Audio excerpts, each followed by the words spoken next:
أعزائنا المشاهدين، نقدم لكم برنامج نوح الطيور، ومعنا في هذه الحلقة أختنا أم أحمد التي لديها ولدها المفقود من مدة طويلة. أخت أم أحمد، كم له ابنك أحمد ضايع منك؟ له 20 سنة. 20 سنة ولا يتصل بك ولا منه خبر؟ ولا يتصل ولا يتلي حتى رنة واحدة ولا رنة. ناشدين من خلال هذا البرنامج ماذا تقولين له؟ أنا أقول له يا أحمد الله يفتح عليك يا ابني، إنها ترجع لعندك وأنا أتزوجك وأجر لك مدر وأجر لك بلينية وأجر لك بنطلون أبو طبيعة ولا بنطلون برمودة من هذا وأنا أتزوجك وأنك لعندي وبسرعة الناس أنا يجرب علي ممتاز كده عندي وأنا أتلك عيوني.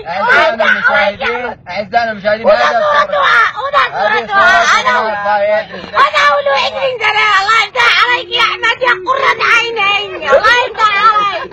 أنا ما أقدر إن أبو قدمان يا أحمد وتقايم علينا وأخواتك يزعلوا عليك. الله يفتح عليك. إنما لا حد يأكل ولا يشرب ولا حد بسرعة. الله يفتح عليك ارجع يا أجر لك عصير وأجر لك حرام وحوش.